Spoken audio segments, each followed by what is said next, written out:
చాలా ఆనందదాయక విషయం. ఎందుకంటే ఈ నందమూరి క్రీస్తులు నందమూరి తారక రామారావు యొక్క విగ్రహాన్ని ఆవిష్కరించడం ఎంతో శుభదాయకం అనుకుంటున్నాం. ఎందుకంటే ఒకసారి మన స్థానిక ఎమ్మెల్యే గారు వచ్చి ఈ విగ్రహాన్ని ఆవిష్కరణ కోసం అడ్డు పెట్టారు.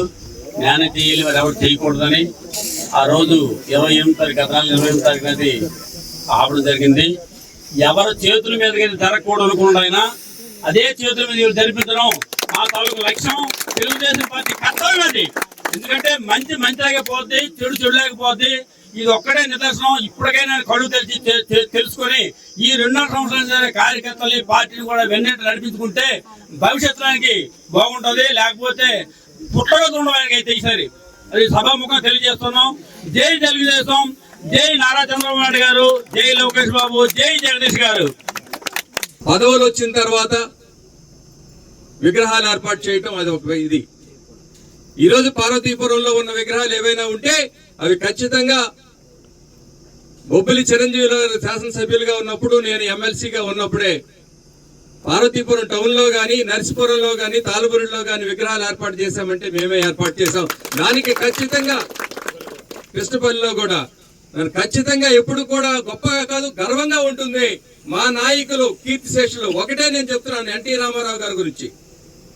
చాలా ఇవాళ రాజకీయాల్లో అలాంటి వ్యక్తి ఎక్కడ కూడా అవినీతి అన్నది ఎక్కడ కూడా దగ్గరికి రానివ్వని వ్యక్తి అన్న నందమూరి తారక రామారావు గారు.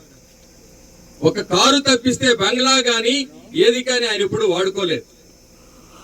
తరువాత పోరాటం చేయటంలో ఆయన లాంటి వ్యక్తి ఇవాళ ఎవరు లేరు. అప్పుడున్న ప్రధానమంత్రి ఇందిరాగాంధీ గారు మామూలుగా కాదు, ఐరన్ లేడీగా ఉన్నప్పుడు ఆవిడ్ని ఎదిరించి రాజకీయాల్లో నిలదొక్కున్న వ్యక్తి. ఖచ్చితంగా ఎప్పుడు కూడా రాజకీయాల్లో ఒకసారి మీకు ఎప్పుడైనా సమస్య పరిష్కారం కాకపోతే చరిత్రకి వెనక్కి ఒకసారి వెళ్లాల్సి ఉంటుంది. ఎన్టీ రామారావు గారి తాలూకా పాలసీలు గాని, సిద్ధాంతాలు గాని చూస్తే ఖచ్చితంగా ఇవాళ మనకు పరిష్కారం కూడా దొరుకుతుంది.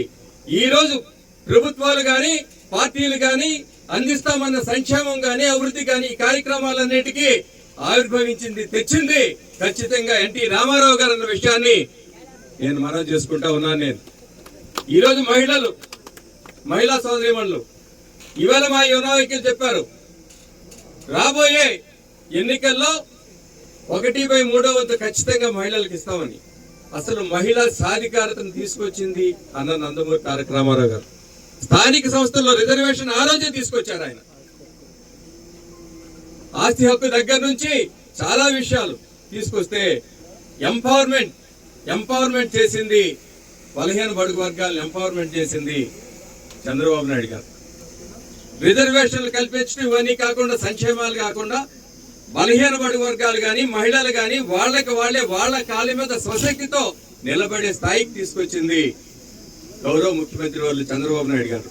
అంచేత ఇలాంటి రోజు, ఈ మహానాడు రోజు, నేను అందుకే కొన్ని చెప్తా ఉంటాను, కొన్ని కార్యక్రమాలు ఎందుకు డిలే అయ్యాయి అంటే ఈ మహానాడు రోజు ఎన్టీ రామారావు గారు పుట్టినరోజు. ఈ రోజు మనం ఈ విగ్రహాన్ని ఆవిష్కరించుకోవడం చరిత్రలో ఉండిపోతుంది. ఈ శిలాఫలకంలో కూడా మే 28 అన్నది అది ఒక ప్రత్యేక దినం. తెలుగుదేశం పార్టీకే కాదు, ప్రపంచ స్థాయిలో తెలుగు వారు ఎక్కడున్నా కూడా మే 28ని పండగగా చేసుకుంటూ ఉన్నారు. ఈ రోజు ఈ పండగ వాతావరణంలో ఈ విగ్రహాన్ని